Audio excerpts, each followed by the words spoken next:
ఏపీలో తీవ్ర వడగాల్పులు వీచే అవకాశం ఉందని వాతావరణ శాఖ అంచనా వేసింది. ఇక రాష్ట్ర వ్యాప్తంగా కూడా 63 మండలాల్లో తీవ్రమైన వడగాల్పులు వీస్తాయని తెలిపింది. పార్వతీపురంలో 13 మండలాలు, అలాగే శ్రీకాకుళంలో 15, విజయనగరం 22, అల్లూరి జిల్లాలో 3 మండలాలు, అలాగే అనకాపల్లి 4, కాకినాడ 3, తూర్పుగోదావరి 2, ఏలూరు జిల్లా వెల్లెర్పాడు మండలాల్లో తీవ్ర వడగాల్పులు వీస్తాయని తెలిపింది. ఇక దాదాపు 130 మండలాల్లో వడగాల్పులు వీస్తాయని వాతావరణ శాఖ హెచ్చరించింది. సోమవారం సాలూరులో 43.9 డిగ్రీలు, బనగానపల్లిలో 43.3 డిగ్రీల ఉష్ణోగ్రత నమోదైంది.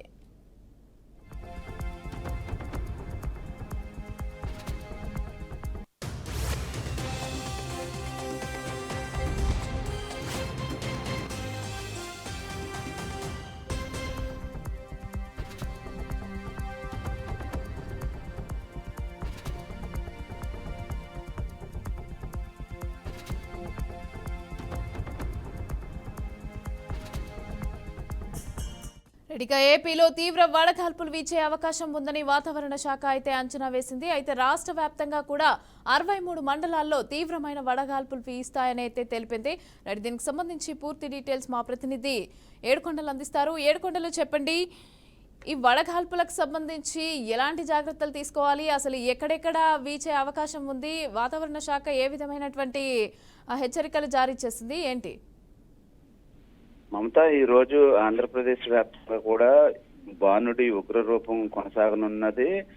రోజు రోజుకు పెరుగుతున్నటువంటి ఉష్ణోగ్రతలతోటి నిన్న చూస్తే 44 డిగ్రీల వరకు కూడా రాష్ట్రంలో ఉష్ణోగ్రతలు నమోదయ్యాయి. తాజాగా ఈ రోజు చూస్తే 63 మండలాల్లో తీవ్ర వడగాల్పులు ఉంటాయని చెప్పేసి వాతావరణ శాఖ హెచ్చరించింది. అలాగే 130 మండలాల్లో వడగాల్పులు వీచే అవకాశం ఉందంటూ కూడా తెలిపినటువంటి పరిస్థితి. అయితే మరోవైపు రేపు చూస్తే బుధవారం నాడు 38 మండలాల్లో తీవ్ర వడగాల్పులు, 135 మండలాల్లో వడగాల్పులు వీచేటువంటి అవకాశం ఉందని కూడా తెలిపింది. అయితే ఈ రోజు తీవ్ర వడగాల్పులు వీచేటువంటి అవకాశం ఉన్న ప్రాంతాలు ఒకసారి గమనిస్తే అటు పార్వతీ మన్యం జిల్లాలో 13 మండలాలు, శ్రీకాకుళం జిల్లాలో 15 మండలాలు, విజయనగరంలో 22 మండలాలు, అల్లూరి సీతారామరాజు జిల్లాలో 3 మండలాలు, అనకాపల్లిలో 4 మండలాలు, కాకినాడలో 3 మండలాలు, తూర్పుగోదావరి జిల్లా 2, ఏలూరులోని వేలేరుపాడు మండలంలో ఈ తీవ్ర వడగాల్పులు వీచేటువంటి అవకాశం ఉంది. మరోవైపు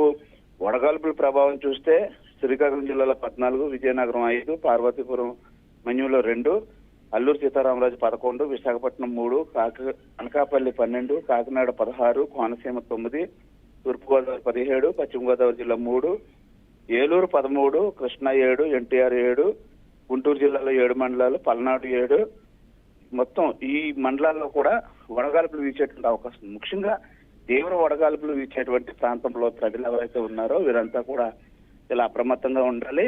ఉదయం 11 గంటల లోపు తమ పనులను ముగించుకుని ఇంటికి వచ్చేయాలని చెప్పేసి వాతావరణ శాఖ హెచ్చరించింది. వీలైనంత వరకు ప్రజలు బయటకు వెళ్ళకపోవడమే మంచి. ప్రాంతంలో ముఖ్యంగా ఎవరైనా తప్పని పరిస్థితుల్లో బయటకు వెళ్తే తమ వెంట ORS ప్యాకెట్లు, అలాగే ఇంట్లో తయారు చేసినటువంటి పానీయాలు, లస్సీ, మజ్జిగ, కొబ్బరి నీళ్ళు వంటివి తీసుకోవాలి తప్ప చల్లని పానీయాలు మాత్రం తీసుకోకూడదు. దానివల్ల ఇంకా డిహైడ్రేషన్ పెరిగేటువంటి అవకాశం ఉందని చెప్పేసి చెప్తోంది. ఏదేమైనప్పటికీ కూడా వాతావరణంలో రోజు రోజుకు పెరుగుతున్నటువంటి ఉష్ణోగ్రతలను దృష్టిలో పెట్టుకుని ప్రజలంతా కూడా అప్రమత్తంగా ఉండాలి. ముఖ్యంగా పొలం పనులకు వెళ్ళేటువంటి రైతులు కూడా తగు జాగ్రత్తలు తీసుకోవాలంటూ కూడా హెచ్చరిస్తున్నటువంటి పరిస్థితి కనిపిస్తుంది. ముఖ్యంగా వృద్ధులు, వికలాంగులు, అలాగే గర్భిణీ స్త్రీలు, బాలింతరాలు తగు జాగ్రత్తలు తీసుకుని ఇంట్లోనే ఉండడం మంచిదంటూ కూడా వాతావరణ శాఖ అయితే హెచ్చరిస్తుంది. Right, thank you Edukondalu, thanks for the details.